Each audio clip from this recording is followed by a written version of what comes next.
ദൈവമെന്റെ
കൊല്ലം എനിക്ക് ലഭിച്ച ഫലങ്ങളുടെ എല്ലാം ദശാംശം കൊണ്ടുവന്ന് നിന്റെ പാത്രത്തിൽ സൂക്ഷിക്കണം.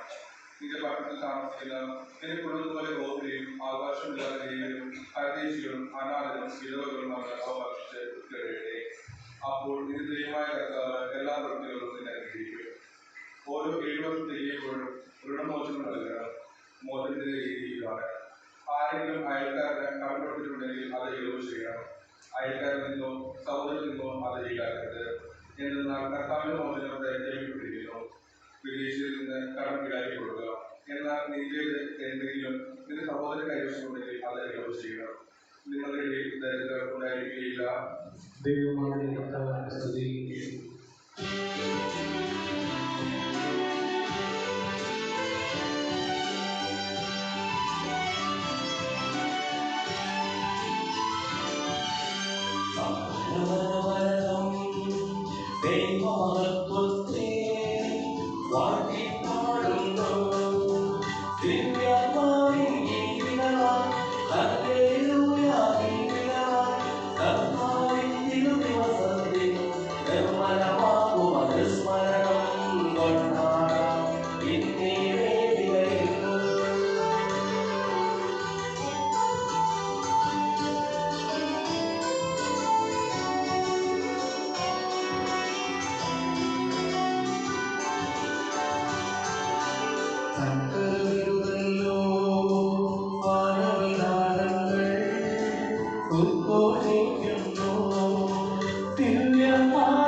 ശ്രദ്ധയോടുകൂടി ശ്രമിക്കുന്നതിനും ഗ്രഹിക്കുന്നതിനും അതിനനുസരിച്ച് ജീവിക്കുന്നതിനും ഞങ്ങളെ നീ അനുഗ്രഹിക്കണമേ. സകലതിനെയും നാഥായിനേക്കും.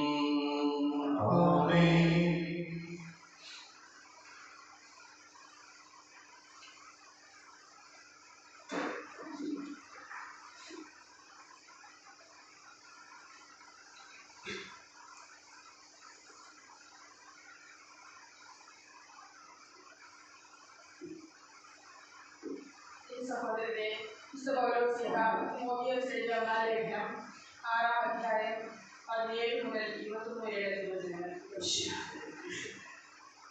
ഈ ലോകത്തിലെ ധനവാന്മാരോട് ഔദാര്യം ഉപേക്ഷിക്കാനും തങ്ങളുടെ പ്രതീക്ഷകൾ അനിശ്ചിതമായ ശ്രമത്തിൽ വയ്ക്കാതെ അവയെല്ലാം നമുക്ക് അനുഭവിക്കാൻ വേണ്ടി ധാരാളമായി നൽകിയിട്ടുള്ള ദൈവത്തിൽ അർപ്പിക്കുവാനും നീ ഉദ്ബോധിപ്പിക്കുക. അവർ നന്മ ചെയ്യണം. സൽപ്രവൃത്തികളിൽ സമ്പന്നരും വിശാല മനസ്കരും ഉദാരമതികളും ആയിരിക്കുകയും വേണം. അങ്ങനെ യഥാർത്ഥ ജീവൻ അവകാശമാക്കുന്നതിന് അവർ തങ്ങളുടെ ഭാവിക്ക് ഭദ്രമായ അടിത്തറ പണിയട്ടെ. അല്ലയോ തിമോഥെയോസേ, നിന്നെ ഫലമേൽപ്പിച്ചിട്ടുള്ളത് നീ കാത്തു സൂക്ഷിക്കുക. അധാർമികമായ രക്തഭാഷണത്തിൽ നിന്നും വിജ്ഞാനാഭാസത്തിലെ വൈരുദ്ധ്യങ്ങളിൽ നിന്നും ഒഴിഞ്ഞു മാറുക. ഇവയുടെ നീതി മൂലം ചിലർ വിശ്വാസത്തിൽ നിന്ന് തീർത്തും അകന്നു പോയിട്ടുണ്ട്. ദൈവത്തിന്റെ കൃപ നിന്നോടുകൂടെ ഉണ്ടായിരിക്കട്ടെ. നമ്മുടെ സ്തുതി.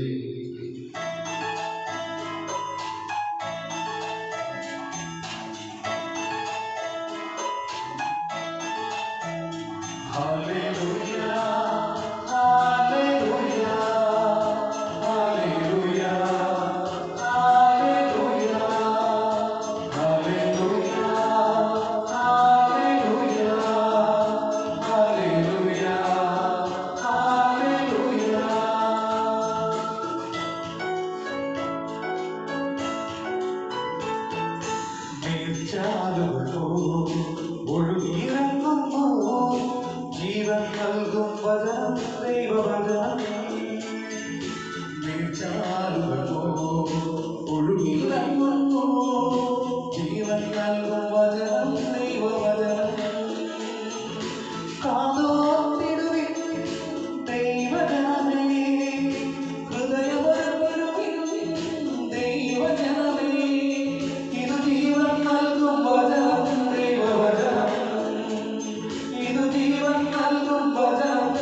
പരിശുദ്ധ സുവിശേഷം.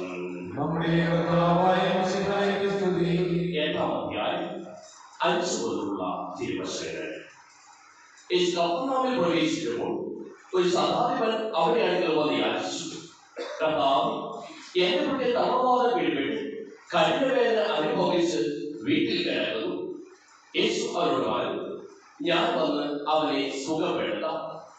അപ്പോൾ ശതാധിപൻ പ്രതിവദിച്ചു, കർത്താവേ, നീ എന്റെ ഭവനത്തിൽ പ്രവേശിക്കുവാൻ ഞാൻ യോഗ്യനല്ല.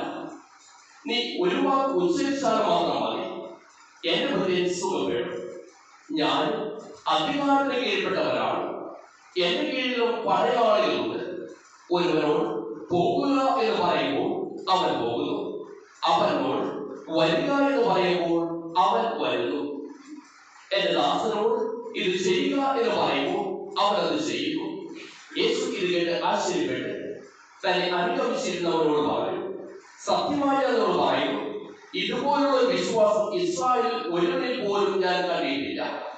വീണ്ടും ഞാൻ നിങ്ങളോട് പറയുന്നു, കിഴക്ക് നിന്നും പടിഞ്ഞാറ് നിന്നും നിരവധി ആളുകൾ വന്ന് അബ്രഹാമോടും ഇസ്ഹാക്കിനോടും യാക്കോബിനോടും കൂടി സ്വർഗ്ഗരാജ്യത്തിൽ ഇരുന്നിരിക്കും. രാജ്യത്തിന്റെ മക്കളാകെ പുറത്തുള്ള അന്ധകാരത്തിലേക്ക് എറിയപ്പെടും. അവിടെ വിലാപവും പല്ലുകടിയുമായിരിക്കും. യേശു ശതാധിപനോട് പറഞ്ഞു, പോയി കൊള്ളുക, നീ വിശ്വസിച്ചതുപോലെ നിനക്ക് ഭവിക്കട്ടെ. ആ സമയത്ത് തന്നെ വൃദ്ധൻ സുഖം പ്രാപിച്ചു. നമ്മുടെ കർത്താവായ മിശിഹായ്ക്ക് സ്തുതി.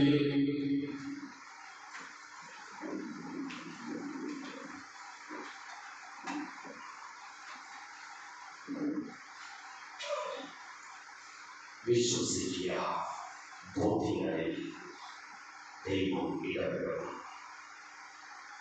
ഈശ്വരനെ സ്നേഹമുള്ള മാതാപിതാക്കളെ, ബഹുമാനപ്പെട്ട സിസ്റ്റേഴ്സ്, സഹോദരി സഹോദരന്മാരെ, പ്രിയ കുടുംബങ്ങളെ,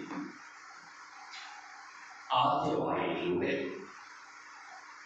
ദൈവത്തിന് കൊടുക്കേണ്ടത് ദൈവത്തിന് കൊടുക്കണം. അതിനെ ബോധ്യങ്ങൾ ചെയ്യിപ്പിക്കുകയാണ്. ചില കാര്യങ്ങൾ നമുക്ക് ബോധ്യങ്ങൾ ഉണ്ടാകണം. ബോധ്യങ്ങൾ മാത്രമല്ല, ബോധ്യങ്ങളോടൊപ്പം നിയോഗങ്ങൾ ഉണ്ടാകണം.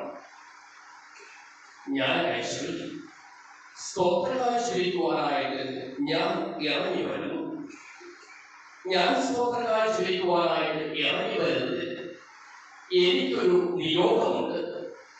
ഇവിടെ ഒരു ദേവാലയം പടുത്തുയർത്തണമെന്ന്. ആ ദേവാലയം പടുത്തുയർത്തുമ്പോൾ ഞാനിവിടെ ഉണ്ടാകുമോ ഇല്ലയോ എന്നതിൽ എനിക്ക് ഉറപ്പൊന്നുമില്ല.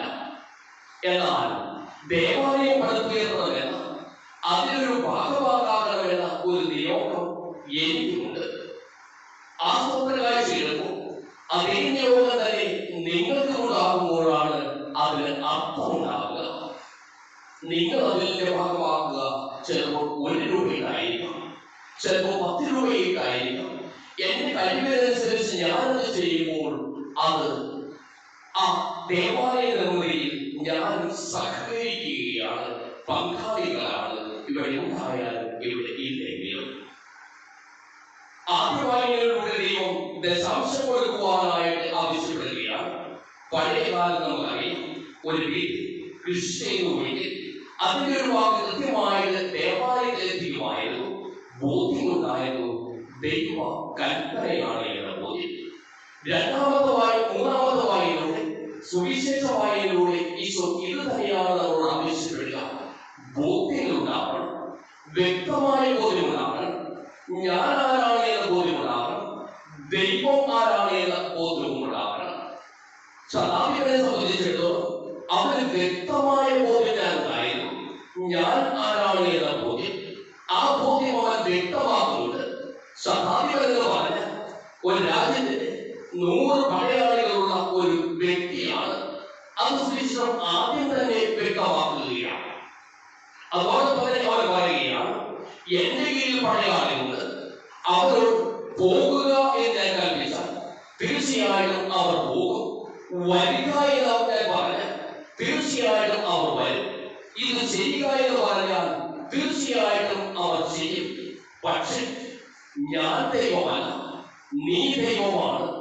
ദൈവമാണ് എന്ന ബോധ്യത്തോടു കൂടി, ദൈവമാണ് എന്ന വിശ്വാസത്തോടു കൂടി തന്നെയാണ് അവൻ യേശുവിന്റെ മുമ്പിൽ പ്രത്യക്ഷപ്പെടുക. അവന്റെ ബോധ്യമാണ് കർത്താവേ എന്ന വിളിയിലൂടെ വ്യക്തമാക്കുക. അവൻ യേശുവിനെ അഭിസംബോധന ചെയ്യുന്നത് കർത്താവേ എന്ന് ആണ്. മറ്റൊരു വാക്യം പറഞ്ഞ നീ രക്ഷകനാണ്, നിനക്കെല്ലാം സാധ്യമാണ് എന്ന ബോധ്യം അവനുണ്ടായിരുന്നു. മറ്റൊരു വാക്കും കൂടി നമുക്ക് ശ്രദ്ധിക്കുവാനായി സാധിക്കും. ശതാധിപൻ വന്ന് യാചിക്കുകയാണ്. ദൈവത്തിന് മുമ്പിൽ യാചിക്കുന്ന ശതാധിപനെയാണ് നാം കണ്ടെത്തുക. ദൈവം നമ്മെ ഓർമ്മപ്പെടുത്തുകയാണ്, വിശ്വസിക്കുന്നതാണ് സംഭവിക്കുക. ദൈവത്തിന് ഇടപെടുവാനായി സാധിക്കും. ദൈവം ഇടപെടുമെന്ന ബോധ്യത്തോടു കൂടി, വിശ്വാസത്തോടു കൂടി അവൻ ദൈവത്തിന് മുമ്പിൽ യാചിക്കുകയാണ്. എന്താണ് വിശ്വാസം? ഹെബ്രായർക്കുള്ള ലേഖനം 11-ാം അധ്യായം 1 മുതൽ 2 വരെയുള്ള വാക്യങ്ങളിൽ വ്യക്തമാകുന്നുണ്ട്. വിശ്വാസം എന്നത് പ്രത്യാശിക്കുന്നത് ലഭിക്കുമെന്ന ഉറപ്പും കാണപ്പെടാത്തത് ഉണ്ട് എന്ന ഉറപ്പുമാണ്. അതാണ് വിശ്വാസം. പ്രത്യാശിക്കുന്നത് ലഭിക്കും എന്ന ബോധ്യമാണ് വിശ്വാസം. ഞാൻ ആഗ്രഹിക്കുന്നത്, ഞാൻ ദൈവത്തിന് മുമ്പിൽ പ്രാർത്ഥിക്കുന്നത് ലഭിക്കും. ദൈവം ഉണ്ട്, എനിക്ക് കാണപ്പെടുവാനായി സാധിക്കുന്നില്ലെങ്കിലും ദൈവം ഉണ്ട് എന്ന ആ ഉറച്ച ബോധ്യമാണ് വിശ്വാസം. ആ ബോധ്യത്തോടു കൂടി തന്നെയാണ് ഇവിടെ സാധാരണ പറയുക, എനിക്കെല്ലാം സാധ്യമാണ്, പക്ഷേ അത് ഭൗതികമാണ്. നിനക്കെല്ലാം സാധ്യമാണ്, അത് ദൈവികമാണ്. ദൈവിക ഇടപെടലിന് വേണ്ടിയാണ് ഇവിടെ സാധാരണ യാചിക്കുന്നത്. രണ്ടാമതായി നമുക്ക് കാണുവാനായി സാധിക്കും, വലിയൊരു ബന്ധത്തിന്റെ കഥ പറയുന്ന സുവിശേഷ ഭാഗമാണ് നാം ശ്രമിച്ചത്. ശതാധിപനെ സംബന്ധിച്ചിടത്തോളം നമുക്ക് കാണുവാനായി സാധിക്കും, നീ എന്റെ ഒരു വാക്കു ചരിച്ചാൽ മാത്രം മതി, എന്റെ വൃത്യൻ സൗഖ്യപ്പെടും. യേശു പറയുകയാണ്, ഞാൻ നിന്റെ ഭവനത്തിലേക്ക് വരാമെന്ന്. ശതാധിപൻ പറയുകയാണ്, നീ എന്റെ ഭവനത്തിലേക്ക് പ്രവേശിക്കുവാനുള്ള യോഗ്യത എനിക്കില്ലായത്. നീ എന്റെ ഭവനത്തിലേക്ക് പ്രവേശിക്കുവാനുള്ള യോഗ്യത എനിക്കില്ലായത്. മറ്റൊരു വാക്യം പറഞ്ഞ, എന്റെ ഭവനത്തിലേക്ക് പ്രവേശിക്കുവാനായി സാധിക്കും, നീ വരണമെങ്കിൽ ഞാൻ ഒരുങ്ങിയിരിക്കണം. അത്രമാത്രം ഒരുക്കമെങ്കില്ല എന്ന് ദൈവം നമ്മെ ഓർമ്മപ്പെടുത്തുകയാണ്. ഇടയ്ക്കെങ്കിലും പരിശുദ്ധ കുർബാനയുമായിട്ട് രോഗികൾ കൊണ്ട് പോയി കൊടുക്കുവാനായിട്ട് പോകാറുണ്ട്. എന്നാൽ ചില ഭവനങ്ങളിൽ ചെല്ലുമ്പോൾ ഏറ്റവും മനോഹരമായിട്ട് മേശയിൽ തുണിയിട്ട് പൂക്കൾ വെച്ച് തിരി കത്തിച്ച് തമ്പുരാനെ സ്വീകരിക്കുവാനായിട്ട് ഒരുങ്ങുന്ന ഭവനങ്ങൾ കാണാറുണ്ട്. എന്നാൽ ഒട്ടുമൊരുക്കമില്ലാതെ വന്നോ എന്നാ കൊടുത്തിട്ടാൽ പോയിപ്പോ എന്നും ചിന്തിക്കുന്ന കുടുംബങ്ങളുണ്ട്. ദൈവം ഓർമ്മപ്പെടുത്തുകയാണ്, തമ്പുരാൻ വരുന്നുവെങ്കിൽ ഒരുങ്ങണമെന്ന് ബോധ്യമുണ്ടാകണം. ദൈവമാണ് വരുന്നത് എന്ന് ആ ബോധ്യമുണ്ടാകുമ്പോഴാണ് അവരെ സ്വീകരിക്കുവാനായിട്ട് നമുക്ക് സാധിക്കുക. ഇവിടെ 100 പടയാളികളുള്ള തന്റെ കീഴിലുള്ള ശതാധിപൻ വന്ന് യാചിക്കുന്നു. ആ യാചനയ്ക്ക് ഒരു പ്രത്യേകതയുണ്ട്. ഈ 100 പടയാളികൾ ഒരുവൻ തളർവാദ പിടിപെട്ട് കിടക്കുന്നു. അവൻ എവിടെയാണ് എന്ന് നമ്മൾ ചിന്തിക്കുന്നത് നല്ലതാണ്. സാധാരണഗതിയിൽ നമ്മുടെ വീട്ടിൽ ഒരു ജോലിക്കാരൻ അല്ലെങ്കിൽ ജോലിക്കാരന് ഒരു അസുഖം വന്ന് പിടിപെട്ടാൽ, പ്രത്യേകിച്ച് തളർവാദ പോലെയുള്ള രോഗം വന്ന് പിടിപെട്ടാൽ നമ്മൾ എത്രയും വേഗം ഒഴിവാക്കും. എന്നാൽ ശതാധിപനെ സംബന്ധിച്ചിടത്തോളം അവൻ ഒഴിവാക്കുകയല്ല, മറിച്ച് അവന്റെ വീട്ടിൽ അവന് വേണ്ടുന്ന എല്ലാ പരിസരവും കൊടുത്ത് അവനെ ശുശ്രൂഷിക്കുകയാണ്. അവൻ തന്റെ വീട്ടിലാണ്, ഈ ശതാധിപന്റെ വീട്ടിലാണ്. അതൊരു വലിയ ബന്ധമാണ് കാണിക്കുക. ആ ശതാധിപൻ ആ വൃത്തിന് വേണ്ടി പ്രാർത്ഥിക്കുവാനായിട്ട്, ആ വൃത്തിന് വേണ്ടി യാചിക്കുവാനായിട്ടാണ് യേശുവിന്റെ മുമ്പിൽ വന്നിരിക്കുക. വലിയ ബന്ധമാണ് കാണിക്കുക യാചിക്കുന്ന ശതാധിപൻ. മറ്റൊരു വാക്യം പറഞ്ഞ, എത്രമാത്രം സ്നേഹവും എത്രമാത്രം കരുണയും എത്രമാത്രം ബന്ധവും അവിടെ ഉണ്ടെങ്കിലാണ് തന്റെ വൃത്തിന് വേണ്ടി യാചിക്കുവാനായിട്ട് ആ മനുഷ്യനെ പ്രേരിപ്പിക്കുക എന്നുകൂടി നമ്മൾ ചിന്തിക്കേണ്ടതുണ്ട്. ബന്ധമാണ് കാണിക്കുക. ദൈവം നമ്മെ ഓർമ്മപ്പെടുത്തുകയാണ്, ബന്ധങ്ങൾ പടുത്തുയർത്തുവാനായിട്ട് സാധിക്കണം. കൂടെയുള്ളവരെ സ്നേഹിക്കുവാനായിട്ട് നമുക്ക് സാധിക്കണം. യേശുവിനെ സംബന്ധിച്ചിടത്തോളം യേശു ഈ സുവിശേഷ ഭാഗത്തിലൂടെ നമ്മെ ഓർമ്മപ്പെടുത്തുകയാണ്. നമ്മുടെ വിശ്വാസങ്ങൾക്ക് ബോധ്യങ്ങളുണ്ടാകണം, നമ്മുടെ വിശ്വാസങ്ങൾക്ക് ബന്ധങ്ങളുണ്ടാകണം. ആ ബന്ധങ്ങളെ കരുപിടിപ്പിക്കുവാനായിട്ട് നമുക്ക് സാധിക്കുവാനാണ് ദൈവം അനുഗ്രഹിക്കുക. സുവിശേഷത്തിലൂടെ ഈശോ ഓർമ്മപ്പെടുത്തുകയാണ്. ശതാധിപതിയോട് ഈശോ പറയുകയാണ്, നീ ആഗ്രഹിച്ചതുപോലെ തന്നെ സംഭവിക്കട്ടെ എന്ന്. എന്ത് നിയോഗമാണ് നിനക്കുള്ളത്, ആ നിയോഗം സാക്ഷാത്കരിക്കട്ടെ എന്ന് യേശു പറയുകയാണ്. അതേസമയം തന്നെ അവന് കൃത്യൻ ഭവനത്തിൽ സൗഖ്യം പ്രാപിച്ചു. നീ ദൈവത്തിന് മുമ്പിലെത്തുമ്പോൾ നിനക്കൊരു നിയോഗമുണ്ടെങ്കിൽ, ആ നിയോഗത്തിന്റെ ആഴമുണ്ടെങ്കിൽ, അത് ബോധ്യത്തിന്റെ നിറവിൽ നാമെങ്കിൽ ദൈവം നമ്മെ ഓർമ്മപ്പെടുത്തുകയാണ്. അത് സംഭവിക്കുക തന്നെ ചെയ്യും. നമുക്ക് നിയോഗങ്ങളുണ്ടാകണം. ആ നിയോഗങ്ങളിൽ ബോധ്യവും വിശ്വാസത്തിന്റെയും നിറവുണ്ടാകണം. തീർച്ചയായും സംഭവിക്കും. ദൈവം നമ്മെ അനുഗ്രഹിക്കും. പിതാവിന്റെയും പുത്രന്റെയും പരിശുദ്ധാത്മാവിന്റെയും നാമത്തിൽ ആമേൻ.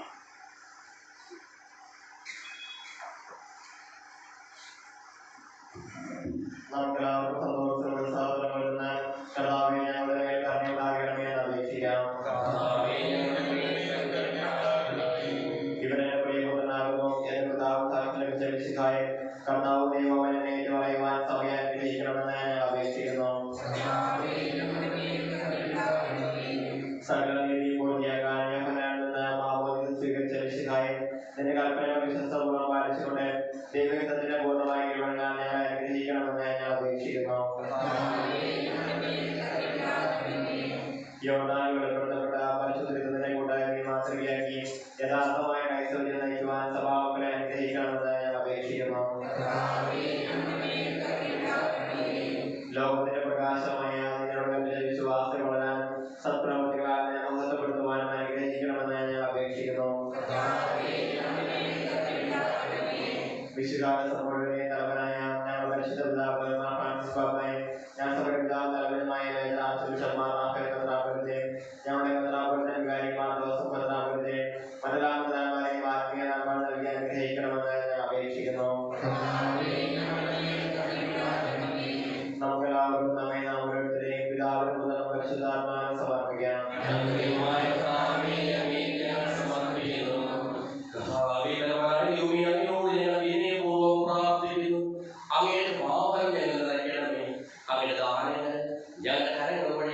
വർഷിക്കുകയും ചെയ്യണമേ. സകലത്തെ നാഥാടെയും തന്റെ വാസുദേവൻ അവരുടെയും ഭാവങ്ങളെയും കളികളെ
താലങ്ങൾ തനിയും നിറചെയ്തും നീരം കാണിക്കയിടുന്നു.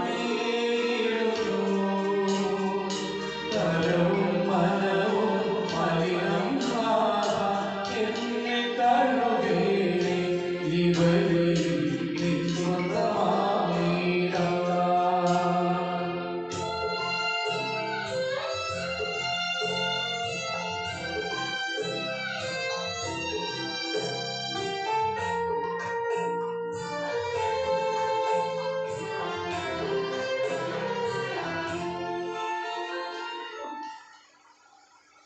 ഈ പദവും വീരോടും കാശിനോടും തൊഴിലാളികളുടെയും യോഗങ്ങളും ആവശ്യങ്ങളും സ്ഥാപിക്കാം. സഹോദരികളുടെ സഹോദരികളോടും വിശ്വാസത്തോടും കൂടി അങ്ങയുടെ ആദ്യമായ ദൈവത്തെ എപ്പോഴും ഞങ്ങൾ സ്തുതിക്കും. നമ്മുടെ രക്ഷയ്ക്ക് വേണ്ടി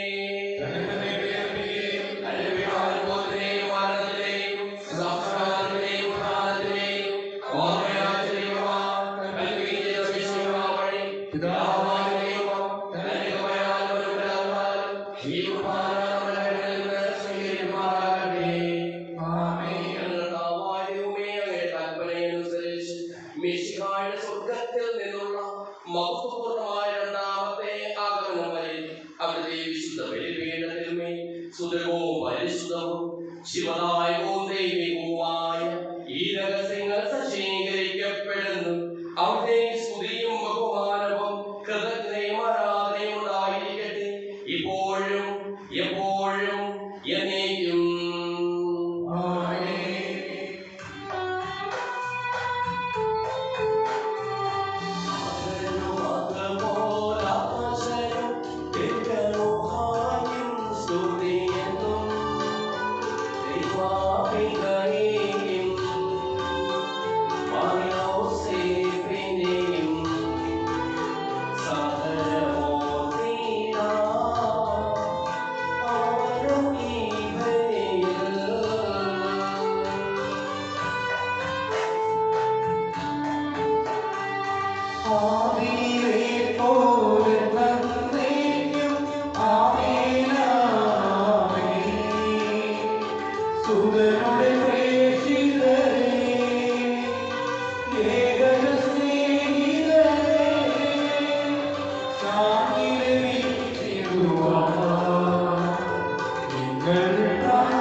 Amen.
സഹോദരന്മാരെ, ഈ കുർബാനായ കരങ്ങൾ വഴി പൂർത്തിയാകുവാൻ നിങ്ങൾ എനിക്ക് വേണ്ടി പ്രാർത്ഥിക്കുവിൻ.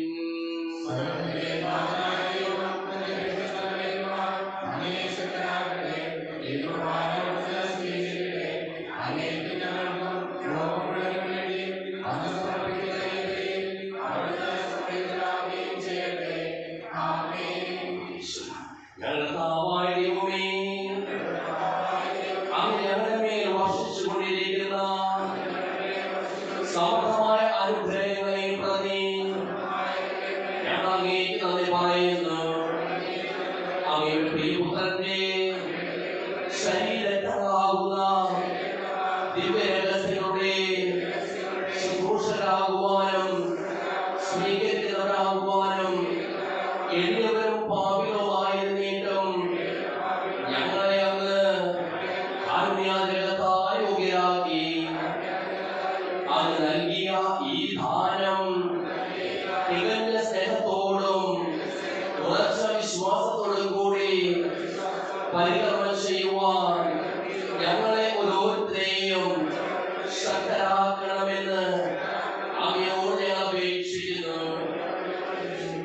ഞങ്ങൾ അങ്ങേ സ്തുതിയും ബഹുമാനവും കൃതജ്ഞതയും ആരാധനയും സമർപ്പിക്കുന്നു, ഇപ്പോഴും എപ്പോഴും എന്നേക്കും. സമാധാനം നിങ്ങളോടുകൂടെ.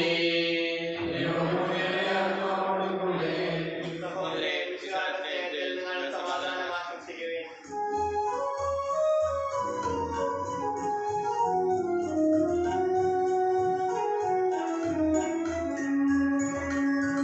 ഉയരണമേ പ്രാർത്ഥനയഖിലേശ, ഉയരണമേ സുരഭിലധൂപം സ്വർഗ്ഗത്തിൽ നിൻ തിരുസന്നിധിയിൽ വെള്ളപ്പൂ പോലതു വിടരണം.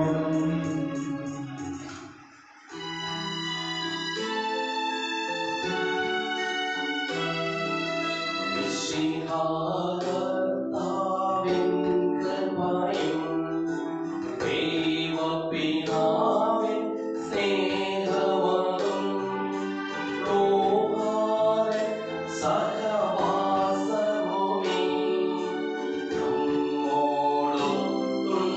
നമ്മോടൊത്തുണ്ടാകട്ടെ.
ഞങ്ങളിലും ഞങ്ങളുടെ കുടുംബങ്ങളിലും ഉണ്ടാകുമാറാകട്ടെ.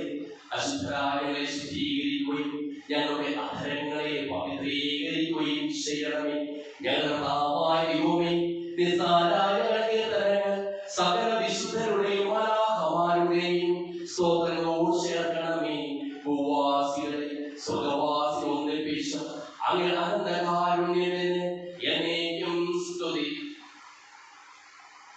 ഉയർന്ന സ്വരത്തിൽ ഇടപെടാതെ സ്തുതിച്ചുകൊണ്ട് ഞങ്ങൾ ഒന്ന് ചേർന്ന് അങ്ങേക്ക് ഓശാന പാടുകയും ചെയ്യുന്നു.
രോഗികളും ആകുലരുമായ എല്ലാവർക്കും വേണ്ടിയും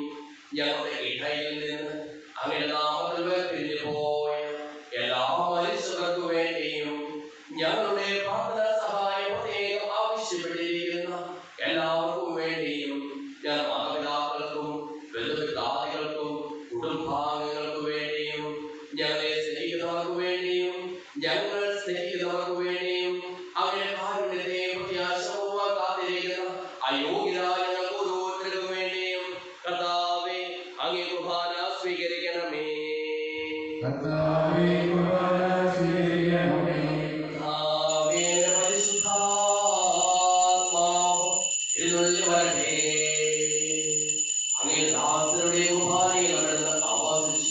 ഇതിനെ ആശീർവദിക്കുകയും പവിത്രീകരിക്കുകയും ചെയ്യട്ടെ.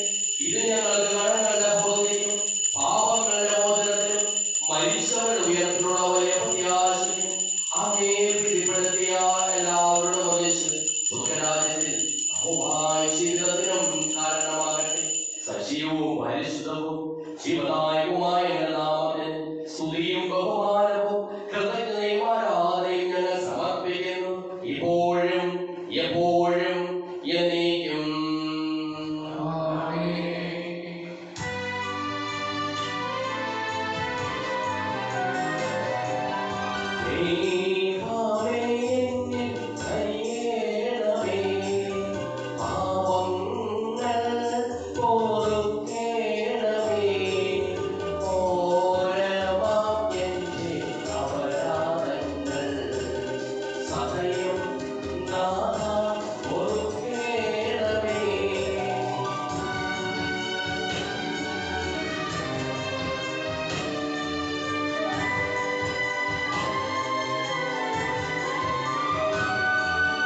അറിയുന്നു ഞാൻ പാപങ്ങൾ, കാണുന്നു ഞാനവയെ മുന്നിൽ. അറിയുന്നു ഞാൻ പാപങ്ങൾ, കാണുന്നു ഞാനവയെ മുന്നിൽ. നിൻ തിരുകൽപ്പന ഞാൻ ലംഘിച്ചു, തിരുമുൻപിൽ പാപം ചെയ്തു ഞാൻ.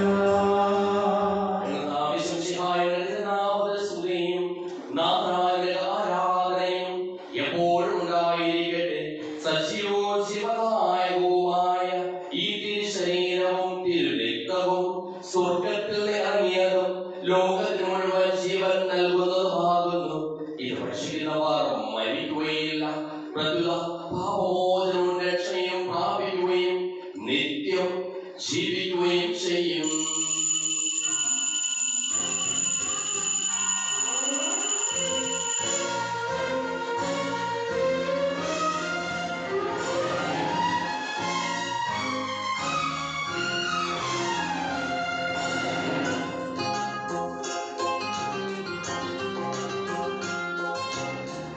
നിങ്ങൾക്കു വേണ്ടി വിഭജിതമാകും എന്റെ ശരീരമിതാ.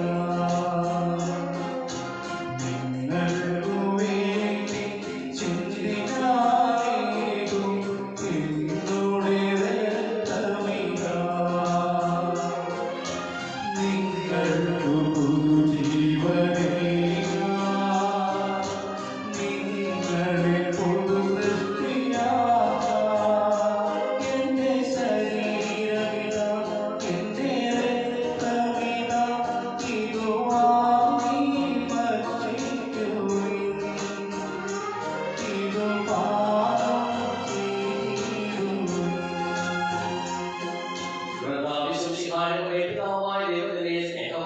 പരിശുദ്ധാത്മാവിന്റെ സഹവാസവും നാം എല്ലാവരോടും കൂടെ ഉണ്ടായിരിക്കട്ടെ, ഇപ്പോഴും എപ്പോഴും എന്നേക്കും. നമ്മുടെ ശരീരമായ ശരീരത്തിലെ നമ്മളെല്ലാവർക്കും മറ്റൊരാളെ സ്നേഹിക്കാം. അനാഥമാനസത്തോടെ അവരെ തിരിച്ചുകൊണ്ട് പാവം സർവീക്ഷിച്ചുകൊണ്ട് നമുക്ക് സർവനായത്തോടെ തുണയെ ചെയ്യാം.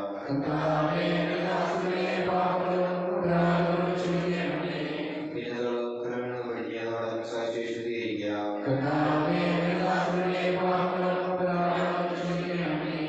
ശബ്ദത്തെ വികസിക്കുന്ന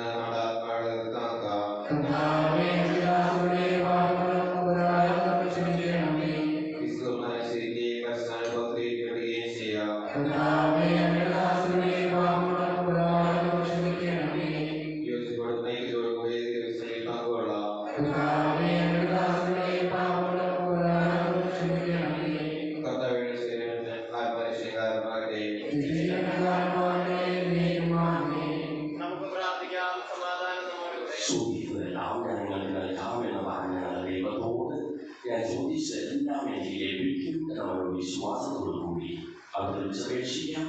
സുഖസായ പിതാവേ, അങ്ങയുടെ നാമം പൂജിതമാകണമേ, അങ്ങയുടെ രാജ്യം വരണമേ, അങ്ങയുടെ തിരുമനസ്സ് സ്വർഗ്ഗത്തിലെ പോലെ ഭൂമിയിലുമാകണമേ.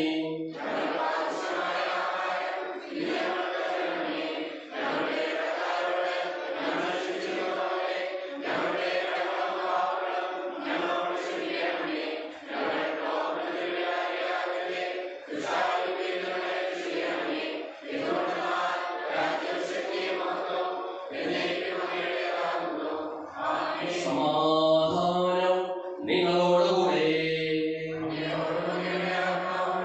വിശുദ്ധ കുർബാന വിശുദ്ധ ജനത്തിനുള്ളതാകുന്നു.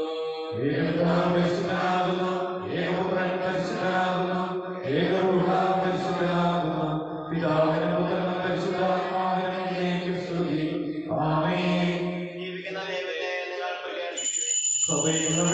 സ്തുതിയുണ്ടായിരിക്കട്ടെ.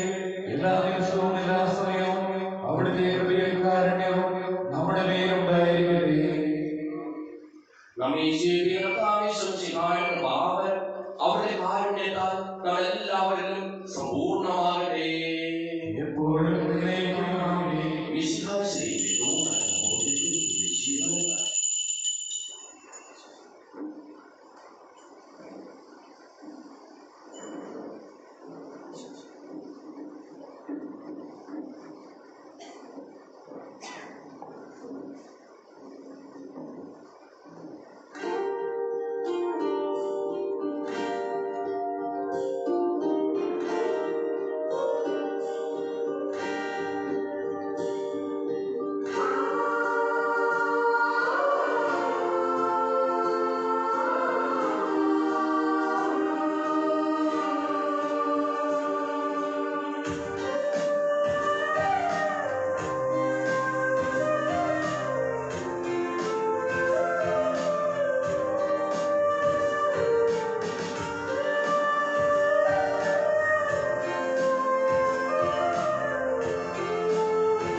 ജീവന്റെ ആധാരം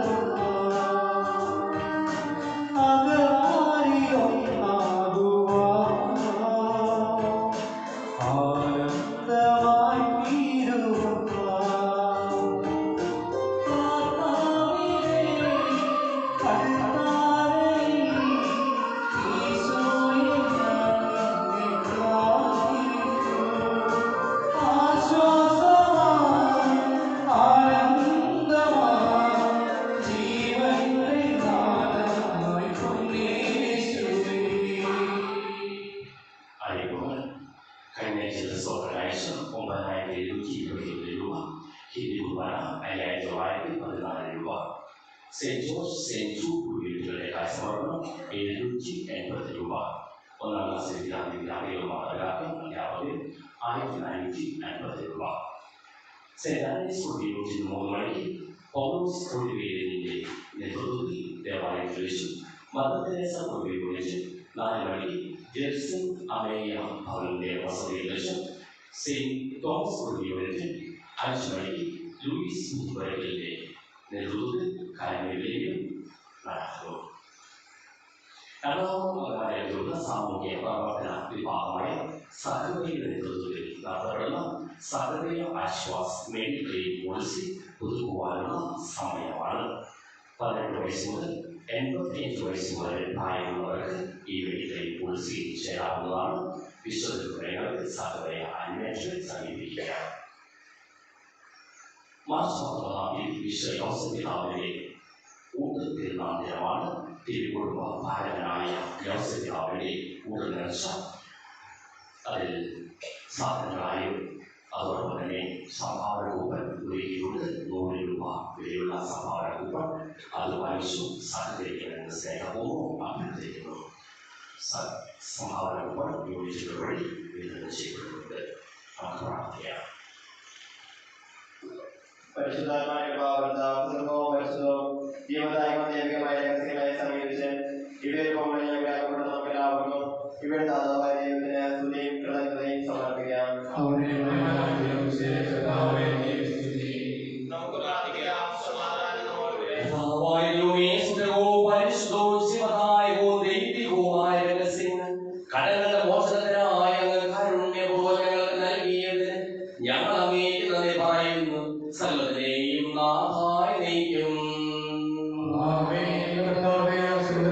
മനുഷ്യവർഗത്തിന് പ്രത്യാശയായ മിശിഹായേ, സുന്ദരവും പരിശുദ്ധവും ശിവദായകവും ദൈവികവുമായ കുർബാന വഴി നീ ഞങ്ങളുടെ കടങ്ങളും പാപങ്ങളും പൊറുക്കുകയും അപരാധങ്ങൾ ക്ഷമിക്കുകയും ചെയ്തു. ഉന്നതങ്ങളിൽ നിന്നുള്ള ആരാധ്യമായി താൻ വാഴ്ത്തപ്പെട്ടതാകട്ടെ. സകലത്തിനെയും നാഥായി നയിക്കും.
Yeah.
മുദ്രിതരായി ഭവിക്കട്ടെ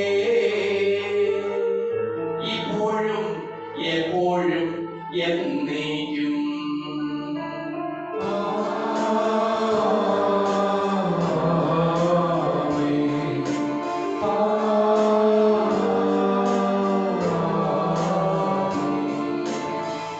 വിശുദ്ധീകരണത്തിന്റെ ബലിപീഠമേ സ്വസ്തി.